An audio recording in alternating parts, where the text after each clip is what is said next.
Baik, Assalamualaikum warahmatullahi wabarakatuh. Selamat Oke, Pak. malam, Bapak dan Ibu yang saya cintai, yang saya hormati. Kita ketemu lagi ya di malam ini setelah sebelumnya kita mendiskusikan ya terkait dengan bagaimana cara menyusun rancangan kontrak gitu ya. Nah, hari ini itu kita akan mendiskusikan bagaimana cara kita mengendalikan kontrak. Jadi setelah kita menyusun kontrak, ya, penyusunan kontrak seperti yang saya sampaikan kemarin itu apa namanya beriringan dengan proses pengadaan barang dan jasanya. Setelah itu kita kemudian melakukan proses penetapan pemenang, tanda tangan kontrak. Nah setelah itu kita mau ngapain, gitu kan? Nah pada malam ini kita akan mendiskusikan hal itu. Jadi setelah kita melakukan proses penandatanganan, kita akan melakukan pengendalian pelaksanaan kontrak pengadaan barang dan jasa gitu ya. Nah, materi yang digunakan ini adalah unit kompetensi 20 SKKNI ya. Tetapi nanti tidak semua disampaikan, barangkali hanya menyampaikan saja beberapa yang relevan dengan Perpres 16 ya, sesuai dengan tema kita atau materi tema kita pada pelatihan kali ini yaitu terkait dengan peningkatan kompetensi PPK ya kalau nggak salah gitu ya. Dan tentu itu nanti kita akan merujuk pada Perpres 16 gitu ya sebagai dasar kita melakukan pengendalian kontrak. Tetapi apa yang ada di slide ini itu juga bisa menjadi sebuah referensi tambahan selain yang ada di Perpres 16 gitu ya Bapak dan Ibu ya. Sinyal kantor kayaknya ya lagi hilang ya Pak. Ini ada ini saya mudah-mudahan sinyal saya tidak hilang gitu ya. Nanti kalau Bapak dan Ibu itu menemukan sinyal saya hilang, saya di chat aja gitu ya, di chat gitu ya.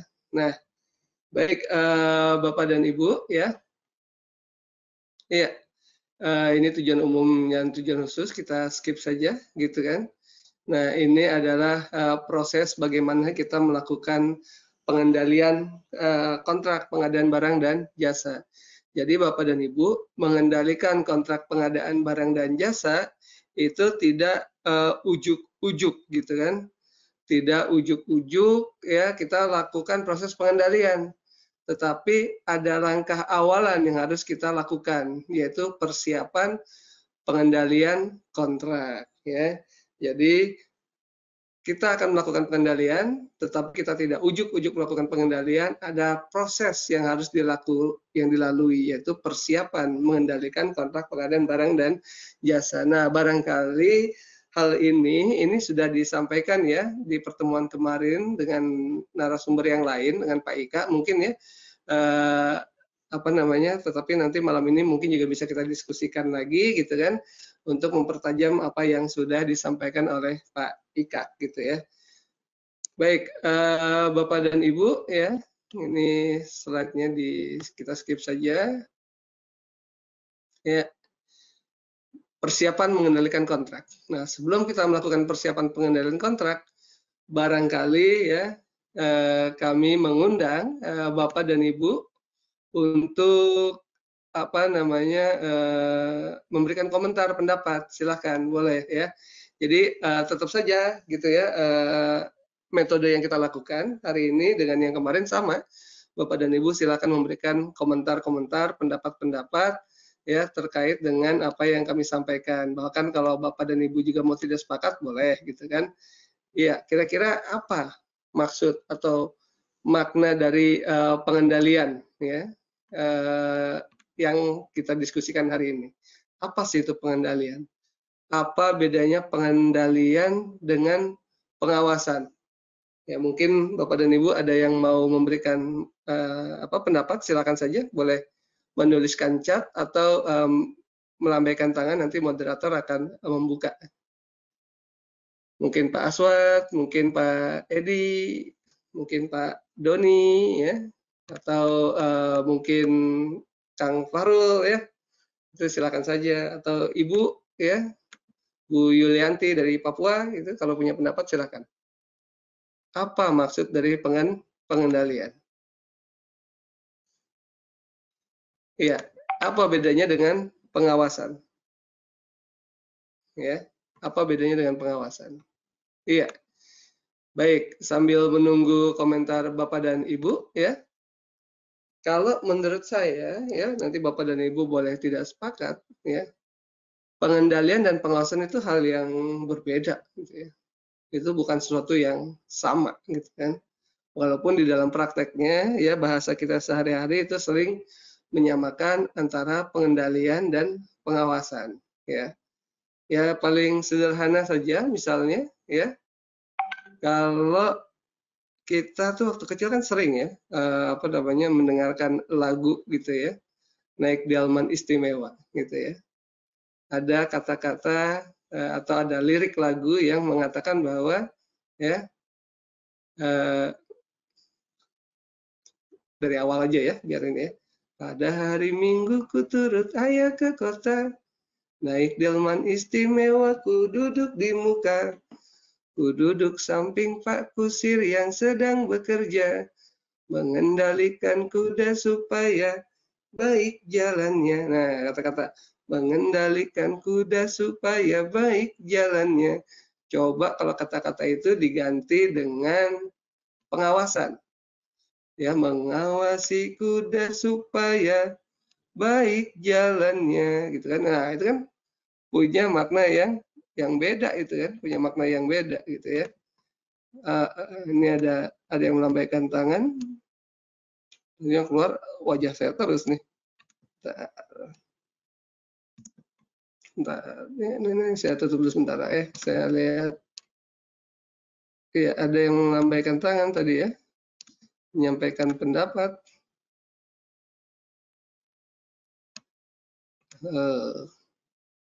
Bentar, Pak. Nah, ini mengendalikan adalah bagaimana kita memastikan melaksanakan ketentuan yang tertuang dalam kontrak SSUK beserta lampirannya gitu ya. Ini tumben nih saya nggak bisa melihat apa siapa yang memberikan komentar ini gitu ya.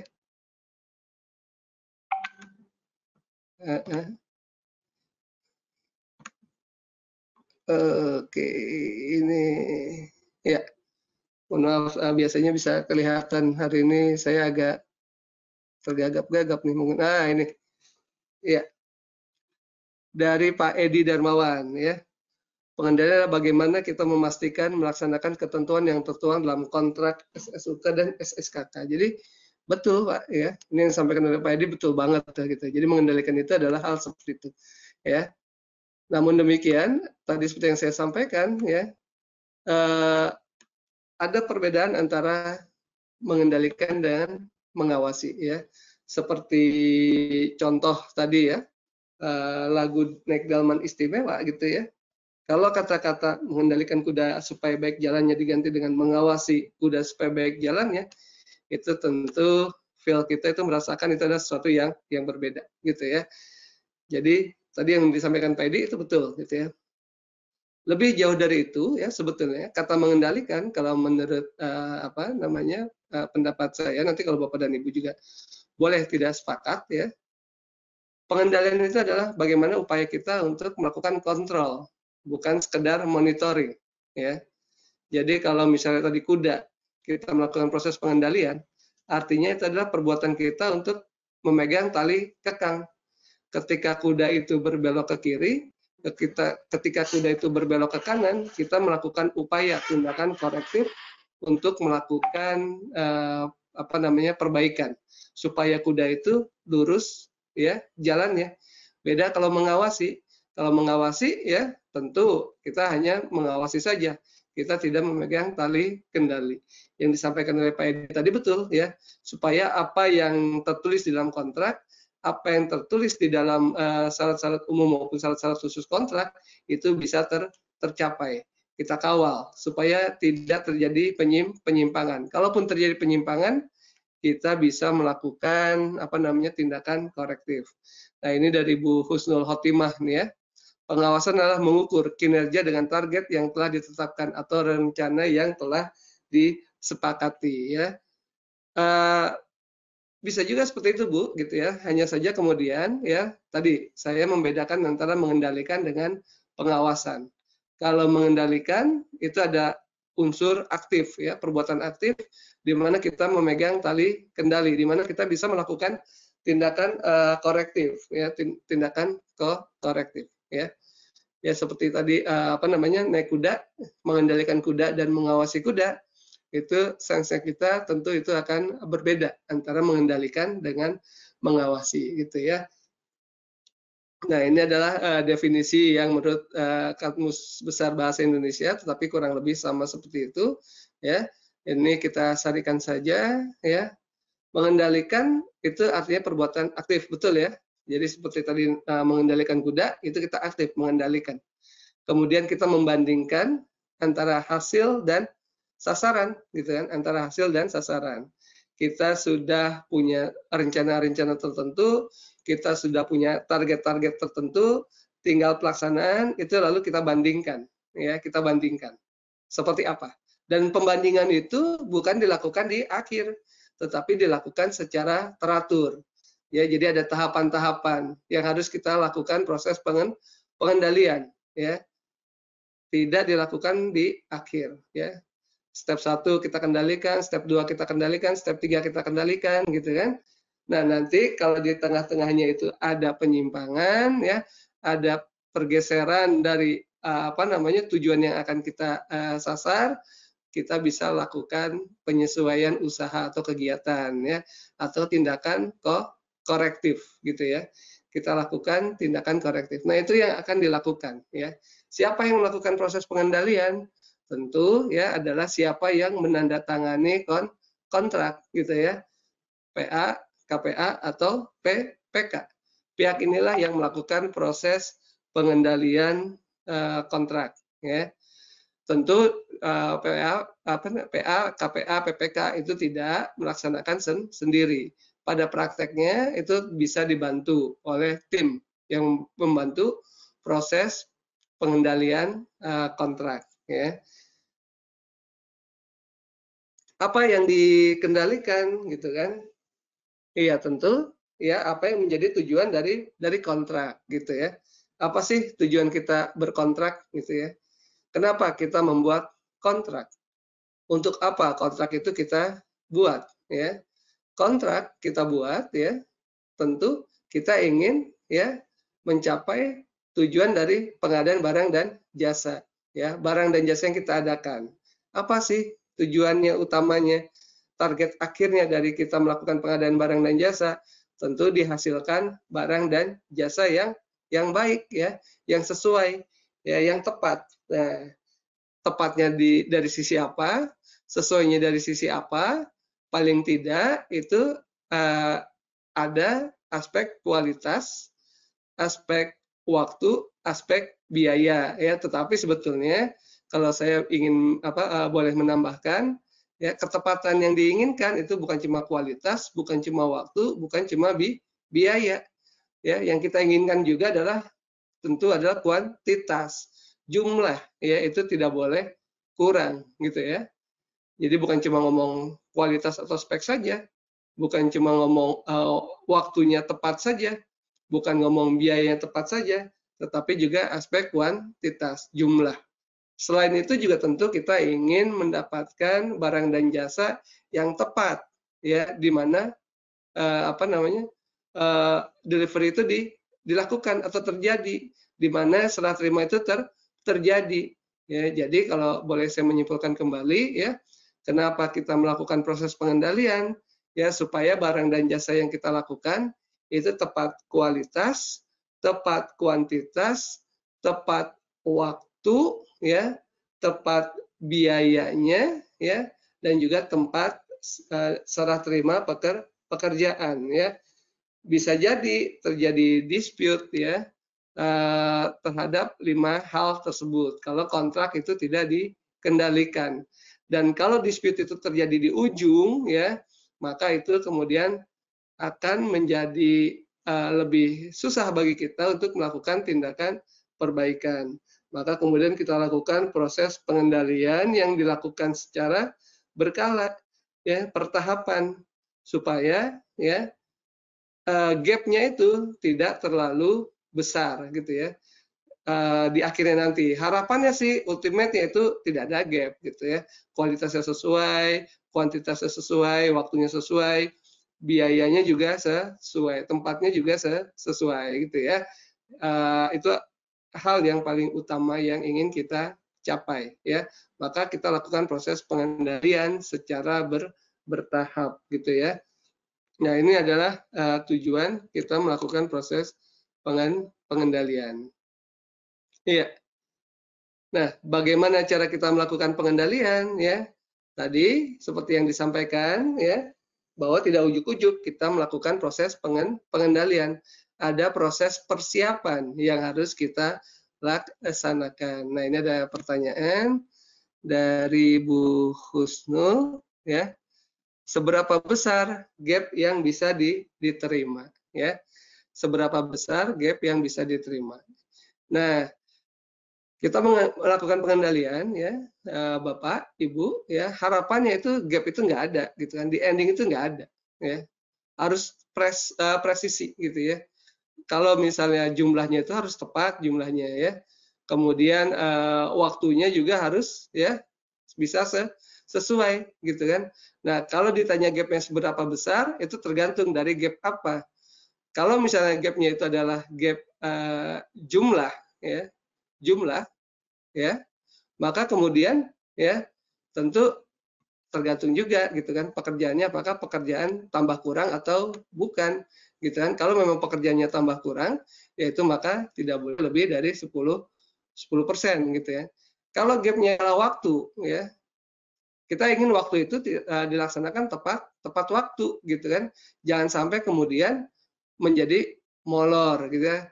Kalaupun molor ya tentu ada beberapa sanksi yang bisa diterapkan, misalnya kena denda keterlambatan, misalnya bisa kena jaminan jaminan pelaksanaannya itu bisa dicairkan gitu ya. Nah kemudian ya tentu sampai berapa lama itu molornya gitu kan. Harapan kita itu memang tidak ada molor, tetapi dalam prakteknya itu bisa saja terjadi kemoloran gitu ya. Nah, maka kemoloran itu ya sesuai dengan regulasi gitu ya. Kalau sudah sampai dengan 50 hari kerja, maka kemudian 50 hari ya kalender, maka kemudian keterlambatan itu ya bisa dilakukan pemutusan kontrak. Tetapi itu bukan sesuatu yang ingin kita tuju. Yang kita ingin tuju adalah barang dan jasa itu tepat jumlah, ya, tepat waktu, tepat kualitas, ya, speknya, ya, tepat juga harganya dan tepat juga, ya, waktu atau tempat serah terimanya, gitu kan.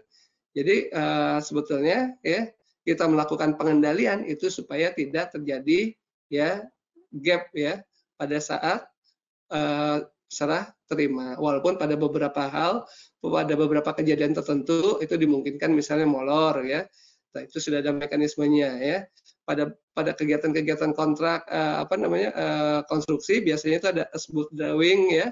Itu yang menunjukkan antara yang direncanakan dengan yang sesungguhnya karena terjadinya perbedaan kondisi lapangan misalnya seperti itu. Nah, tetapi tujuan kita melakukan pengendalian ya supaya nanti tidak yang paling utama itu tidak ada gap gitu. Yang paling bagus itu tidak ada gap ya. Baik, balik ke prosesnya ya. Tadi kita tidak ujuk-ujuk ya melakukan pengendalian. Yang kita lakukan itu adalah pertama adalah proses persiapan. Tentu proses persiapan ini banyak hal yang bisa kita lakukan ya, tetapi yang paling utama kita harus memiliki instrumen atau alat untuk melakukan pengendalian. Ya, jadi kalau kita melakukan pengendalian ya tanpa adanya alat, tanpa adanya tools ya, langsung tiba-tiba datang ke lokasi atau tiba-tiba datang ke kegiatan atau proyek ya, lalu kemudian nanti akan terjadi kebingungan ya. akan terjadi ketidakfokusan gitu kan. Dari penyedianya juga bingung, kitanya juga bingung ya.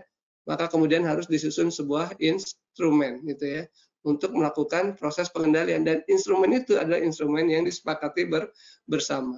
Maka di dalam proses penyiapan ya sangat penting bagi kita untuk menyusun yang namanya rencana mutu ya. Rencana mutu itu kan mungkin Pak Ika sudah banyak menjelaskan ya, adalah dokumen yang digunakan untuk menuliskan ya lingkup pekerjaan itu seperti apa, metode pelaksanaan itu seperti apa, siapa yang melaksanakan ya, kemudian siapa yang bertanggung jawab ya, struktur organisasi ya pelaksananya itu seperti apa gitu kan, tahapan pelaksanaannya seperti apa, termasuk waktu ya yang harus dipenuhi, yang harus dipatuhi ya untuk setiap tahapan, ada timetable-nya gitu kan. Nah, itu yang kemudian perlu disusun ya. Siapa yang menyusun? Ya, tentu yang menyusun adalah pihak penyedia ya, tetapi itu baru draft saja. Lalu kemudian draft itu disampaikan kepada pihak PPK ya, pemerintah, lalu didiskusikan, dikoreksi oleh pemerintah ya, setelah jadi itu disepakati bersama ya, ditandatangani. Nah, tentu untuk menyusun rencana mutu itu ya, hal yang juga harus dicermati ya, itu adalah inputannya gitu kan. Kita bikin rencana mutu ya tentu harus ada inputannya. Inputan itu apa? Ya salah satunya adalah dokumen kontrak ya. Baik itu surat perjanjiannya maupun lampiran-lampirannya, seperti syarat umum kontrak, syarat khusus kontrak gitu kan. Spesifikasi dan KK dan lain sebagainya. Nah, ini yang kemudian penting bagi PPK atau tim ya yang membantu PPK untuk memahami ya isi dari kontrak. Karena itu yang nanti akan menjadi inputan ya untuk menyusun rencana mutu gitu ya. Jadi rencana mutu itu adalah pendetilan ya, pendetilan dari kontrak ya. Disusun oleh pihak penyedia, lalu disepakati ya bersama gitu ya. Nah, ini isinya saja apa yang tadi harus harus dipenuhi gitu kan. Nah, ini kalau di slide tadi itu cuma 3 ya. Tadi cuma ngomong kualitas, waktu, dan biaya.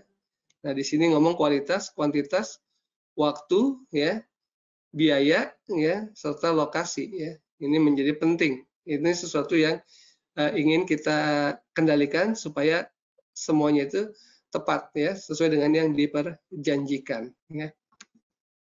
Baik. Apakah rencana mutu perlu dibuat untuk pekerjaan selain konstruksi ya? Dari Pak Muhammad Husni ya. Secara prinsip ya, Bapak dan Ibu ya, kalau saya berpendapat ya, untuk konstruksi itu pasti ya, karena pekerjaannya itu membutuhkan waktu yang lama, membutuhkan metode ya pelaksanaan pekerjaan tertentu ya, spesifik gitu ya. Sudah ada polanya, sudah ada patternnya gitu ya.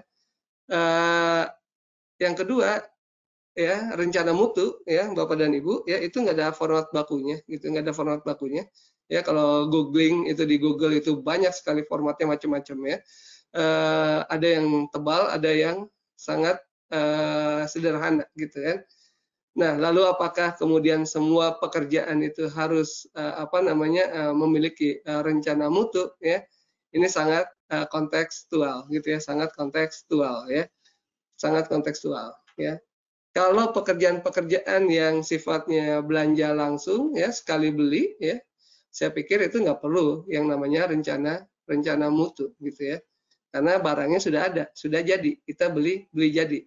Tetapi kalau pekerjaan-pekerjaan yang harus membuat ya, ada butuh waktu yang ada waktu tertentu untuk proses pembuatan ya, menurut saya itu perlu ya yang namanya rencana mutu. Termasuk konsultansi gitu ya, itu perlu juga ada rencana mutu ya sebagai dasar kita untuk melakukan proses pengendalian. Contoh sederhana saja, misalnya Pak, di tempat kami ya di Bappenas itu ada pekerjaan cetak, ya, cetakan ya, cetakan dokumen ya, mencetak dokumen saja gitu kan. Dokumen itu namanya lampiran pidato, ya, lampiran pidato.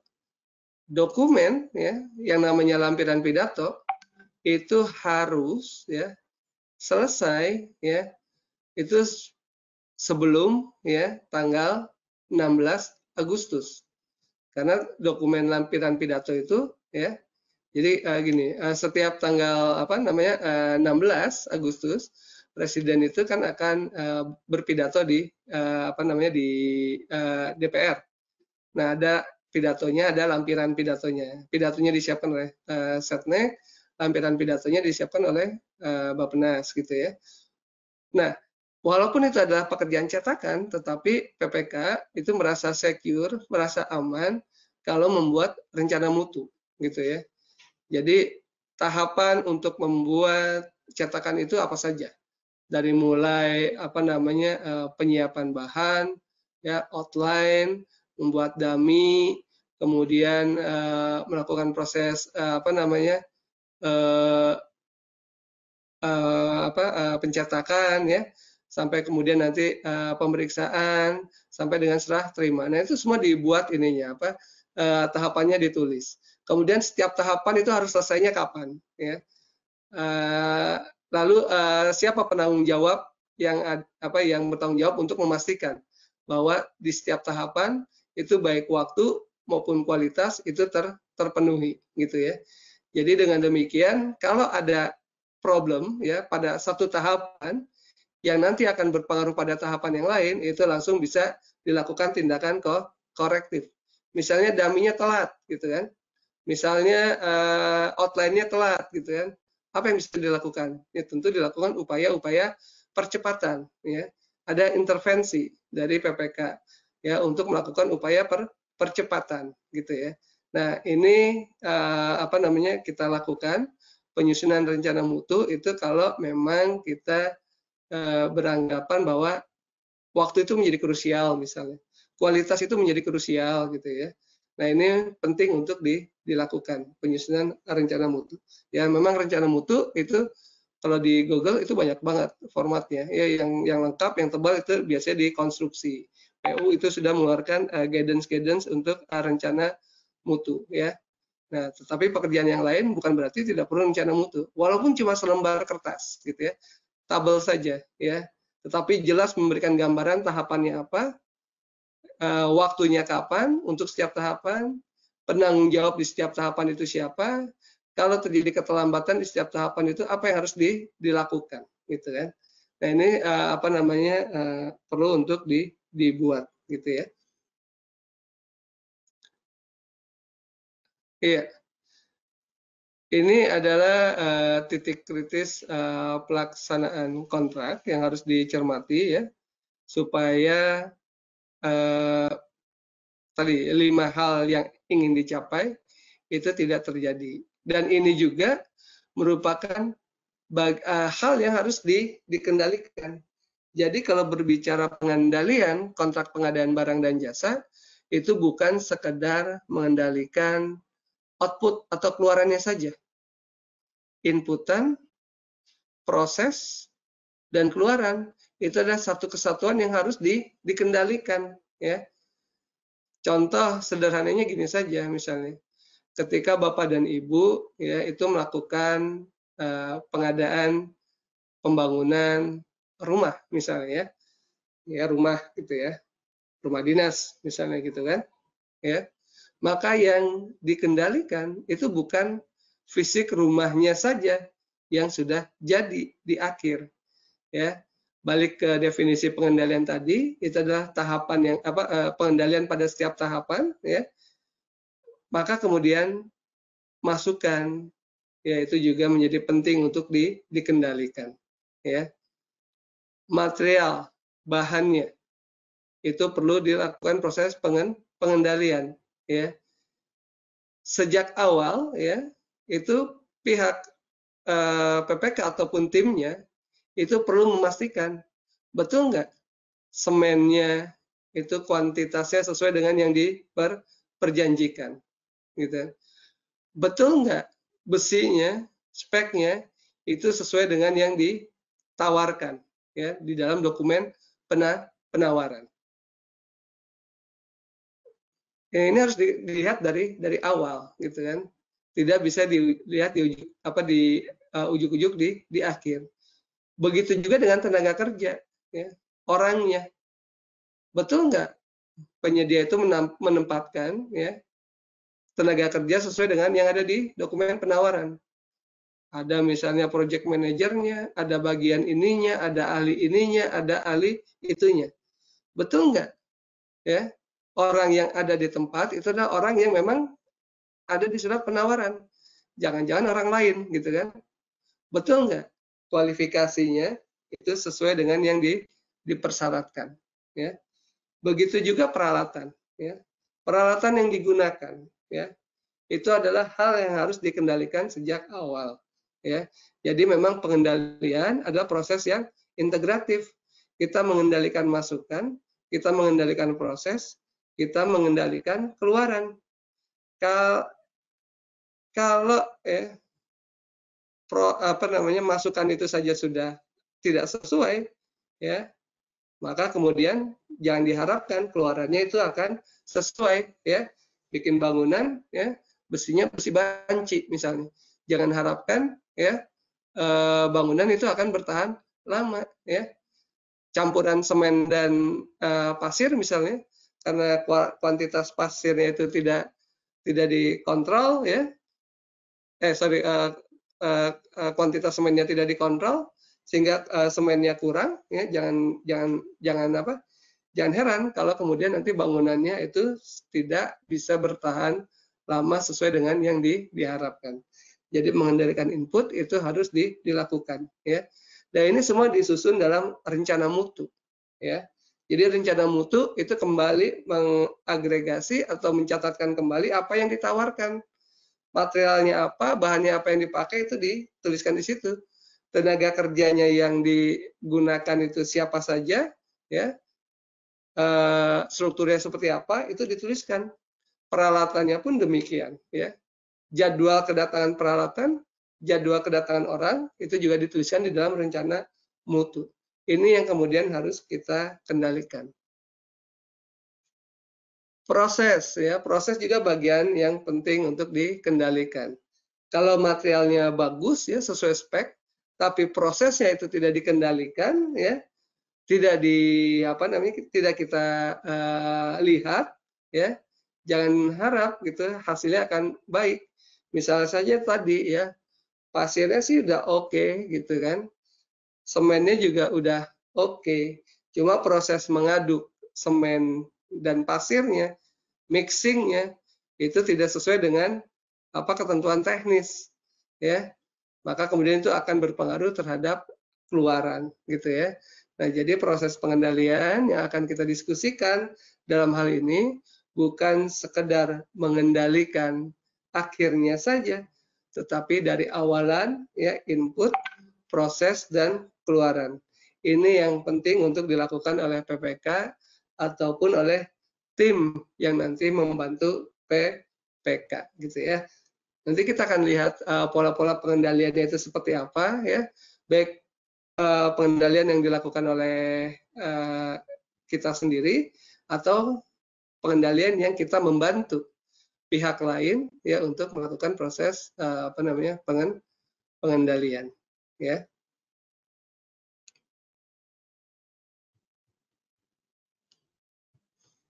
Ya, ini adalah terkait dengan risiko, ya. Ini kita skip saja, ya. Tetapi resiko dari sebuah kontrak itu sama tadi dengan tujuan kita, aspeknya, ya, sama dengan tujuan kita membuat kontrak dan melakukan pengendalian. Ada resiko, ya, jadwalnya molor, ada resiko kualitasnya tidak sesuai, ada resiko kuantitasnya tidak sesuai, ya, ada resiko harganya juga menjadi melonjak, mahal, gitu kan, dan ada resiko-resiko lainnya. Nah, inilah yang kemudian coba kita kendalikan. Sebetulnya kalau untuk pekerjaan-pekerjaan yang membutuhkan metode yang yang bertahap, yang cukup kompleks, gitu, dengan waktu yang juga lama, ya, maka kemudian, ya, resiko itu bagian dari rencana mutu. Sejak awal kita sudah harus memikirkan kira-kira resiko yang mungkin terjadi itu apa, sebabnya apa, lalu bagaimana cara kita untuk memitigasi resiko. Misalnya saja, misalnya ya pembangunan konstruksi gitu ya. Kita sudah mengidentifikasi ya salah satu resiko yang mungkin terjadi itu adalah keterlambatan. Ya, kita mencari sebabnya. Sebab apa terjadinya keterlambatan? Misalnya suplai bahan bakunya yang tersendat. Ya, itu kita tuliskan di dalam rencana mutu. Ya, lalu kita pikirkan, kalau misalnya itu nanti terjadi, langkah apa yang harus kita lakukan, ya, supaya suplai itu ada.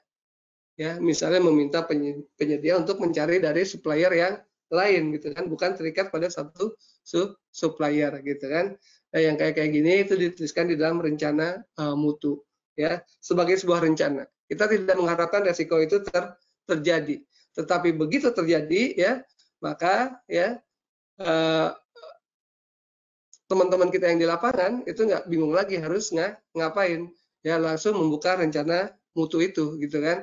Harapannya problem, ya, itu akan terselesaikan dengan segera. Bayangkan kalau kita nggak punya rencana mutu, terjadi ya hal yang seperti itu misalnya, tentu akan terjadi kebingungan-kebingungan di lapangan, ya. Mungkin akan menemukan jalan keluar, tapi jalan keluar itu diperoleh lewat proses yang panjang, ya, sehingga terjadi keterlambatan. Tetapi kalau sudah kita catatkan di dalam rencana mutu, ya, mitigation plan-nya itu seperti apa, maka itu akan lebih mudah bagi pelaksana di lapangan, ya, untuk mengatasi persoalan. Itulah pentingnya rencana mutu, ya. Sebagai alat kita melakukan pengendalian, ya. Nah, ini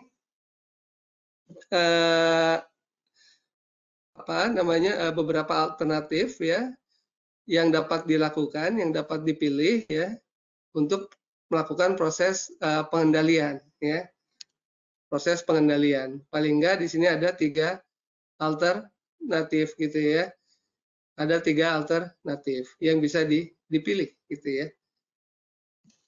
Alternatif pertama, Pak. Ya. Alternatif pertama, ya, pemilik pekerjaan, ya, kalau dalam konteksnya Perpres 16, ya, PPK itu melakukan, ya, sendiri, ya, proses pengendalian, ya. Dia melakukan sendiri proses pengendalian, ya. Jadi tidak dibantu oleh pihak lain. Tetapi bukan berarti tidak dibantu oleh PPTK, tidak dibantu oleh tim, ya. PPTK atau tim di dalam konsep ini, ya, itu satu kesatuan, ya, sebagai pemilik pekerjaan, ya. Jadi PPK itu langsung melakukan proses pengendalian. Kapan kita melakukan proses ini? Kapan kita memilih, ya, proses ini? PPK langsung, ya, PPK dan tim langsung melakukan proses pengendalian, baik tadi input, proses, ataupun output, keluarannya, ya.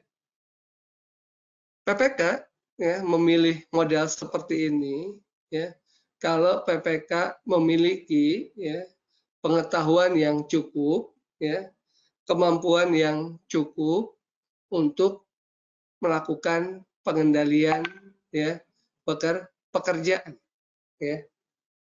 Contohnya apa, ya? Misalnya saja, ya, di tempat Bapak dan Ibu, ya, itu meng-hire, ya, penyedia jasa lainnya, ya.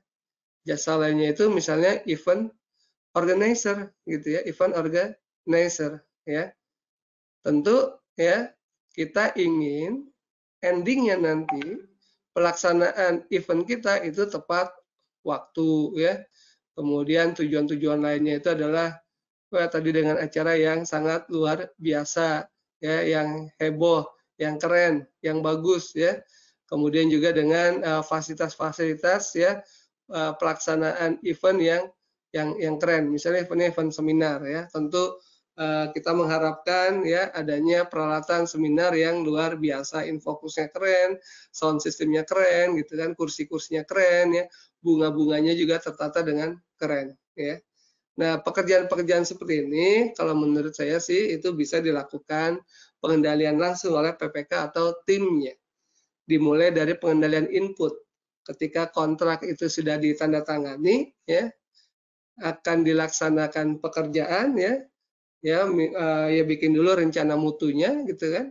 Nanti kalau rencana mutunya sudah jadi ya, di dalam rencana mutu itu misalnya ya ada ya struktur organisasi, siapa yang menjadi seksi ini, siapa yang menjadi seksi itu dari pihak penyedia ya, siapa yang menjadi penanggung jawab, siapa yang menjadi MC, siapa yang menjadi moderator gitu ya.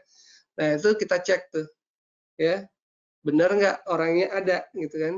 Pada saat sebelum pelaksanaan itu sudah kita cek tuh, gitu kan. Benar nggak orangnya ada? Suruh datang ke tempat kita lihat ya, ada atau tidak, gitu ya. Nah tentu orangnya siapa, kualifikasinya apa, itu tertuang di dalam rencana mutu yang inputannya itu berasal dari apa namanya dokumen penawaran. Mungkin di dokumen penawaran itu ada yang kurang ya, karena di dokumen penawaran biasanya yang ditawarkan adalah tim-tim intinya saja gitu ya. Tetapi di rencana mutu itu bisa lebih detail, bahkan sampai ke misalnya satpamnya berapa, planning service-nya berapa gitu kan, dan lain sebagainya. Itulah kemudian hal-hal yang tidak tertuang di dalam penawaran, dalam kontrak itu bisa didetailkan di dalam rencana mutu ya. Cek gitu ya orang. Ya. Kemudian alat ya, inputan ya, apa yang ditawarkan itu juga dituliskan di dalam ya namanya rencana mutu ya, sehingga sebelum pelaksanaan kita bisa kontrol tuh, bisa lihat benar nggak infokusnya, spesifikasinya kayak gini, benar nggak kursi-kursinya nanti akan di kursi-kursinya itu seperti ini gitu kan, dan lain sebagainya itu bisa dilihat ya. Ya kalau misalnya hotel ya tentu ya apa namanya di dalam rencana mutu itu disebutkan hotelnya hotel apa, seperti apa gitu kan. Nah itu bisa kita cek, bisa kita lihat gitu kan, bisa kita kendalikan sejak awal gitu kan. Nah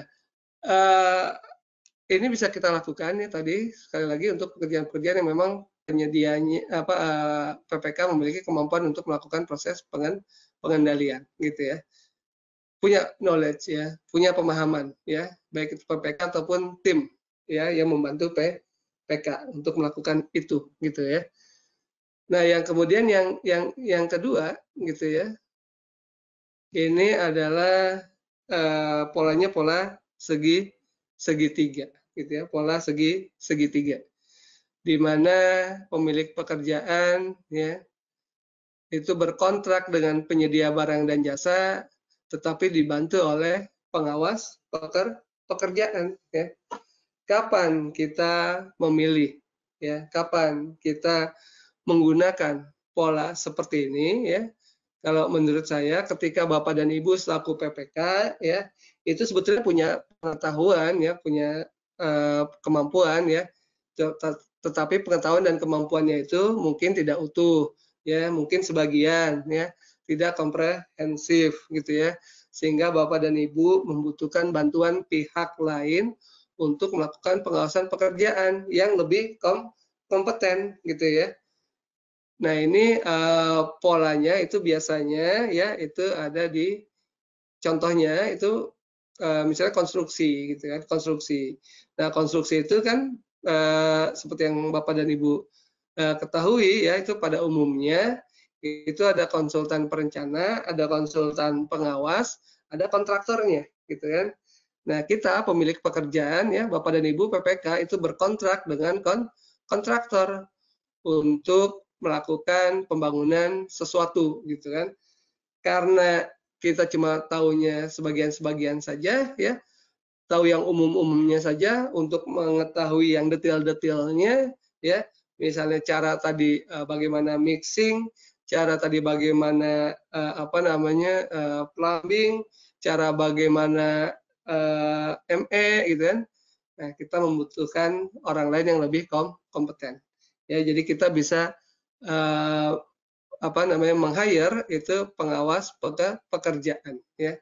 Kita serahkan kepada pengawas pekerjaan untuk ya melakukan proses pengawasan, ya, yang dilakukan oleh penyedia barang dan jasa, gitu ya. Nah, tentu kalau dalam hal ini ya rencana mutunya juga itu menjadi semakin semakin tebal lah ya, semakin lengkap ya, semakin kompleks ya. Itu bisa dilakukan pola seperti itu. Nah, lalu yang berikutnya ya, ini adalah alternatif yang ketiga nih Bapak dan Ibu sekalian. Ya, alternatif yang ketiga ya. Alternatif ketiga ya, kalau Bapak dan Ibu lihat ya di slide ini gitu ya. Ya, di slide ini. Bentar. Ini sifatnya sih 3 pihak gitu ya. 3 pihak ya. Namun demikian ya. Sebentar. Ini saya agak terganggu dengan ini ya. Dengan screen. Saya matikan dulu ya Pak ya. Ya, ini adalah 3 pihak gitu ya, 3 pihak ya.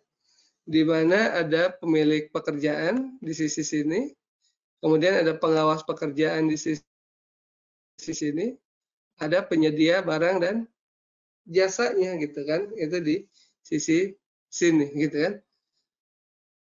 Berbeda dengan yang sebelumnya tadi. Kalau sebelumnya tadi kan 3 pihak begini ya Pak ya. Ini di sini PPK, di sini pengawas, di sini adalah pihak penyedia ya. Nah, kalau ini itu nanti Bapak dan Ibu boleh juga tidak sependapat dengan yang saya sampaikan ya. Kita betul-betul tidak tahu gitu kan, tidak memiliki pengalaman yang utuh ya, bahkan tidak tahu sama sekali ya dengan barang dan jasa yang diadakan ya. Prosesnya bagaimana, kualitas yang bagus itu kayak apa gitu kan. Kita meminta bantuan ya pihak ya lain untuk melakukan pengawasan pekerjaan ya. Nah, bahkan dalam konteks ini sebetulnya antara pengawas pekerjaan dengan pihak penyedia ini bisa saja ini satu pihak gitu kan. Satu pihak gitu ya, bisa saja. Ini misalnya saja pada pekerjaan-pekerjaan yang kontraknya kontrak turnkey ya, turnkey. Ya. Kontrak turnkey misalnya apa? Pembangunan PLTN gitu ya. Kita sebagai PPK, aduh, ini gimana sih yang bagus itu seperti apa? Udah pokoknya nggak mau tahu lah. Silahkan ya penyedia ya itu bikin sendiri ya, awasi sendiri ya. Kalau barang itu sudah jadi, itu silakan lapor kepada kami ya. Nanti kami akan lakukan proses pengujian ya. Begitu barang itu berfungsi dan dapat digunakan ya, maka kami akan melakukan proses pembayaran. Misalnya seperti itu. Jadi turnkey. Sama misalnya kalau ini ya contoh awamnya saja. Ya beli mobil gitu kan, beli mobil. Ya mobil ya. Kalau kita beli mobil kan kita nggak lakukan proses pengawasan. Bagaimana si pabrikan itu membuat mobil ya. Ya terserah mereka lah seperti apa mereka membuat mobil. Quality assurance-nya, quality control-nya itu diserahkan kepada mereka ya untuk melakukan proses pembuatan mobil. Yang penting begitu mobil itu jadi gitu kan, kita putar kunci kan turnkey kan gitu ya, turnkey ya, kita putar kunci mobil itu bisa digunakan dan berjalan gitu kan. Kalau mobil itu tidak berfungsi dan tidak berjalan, kita nggak akan melakukan proses pembayaran ya. Nah, alternatif ketiga ini nampaknya cocok untuk pekerjaan-pekerjaan seperti itu gitu ya, seperti itu.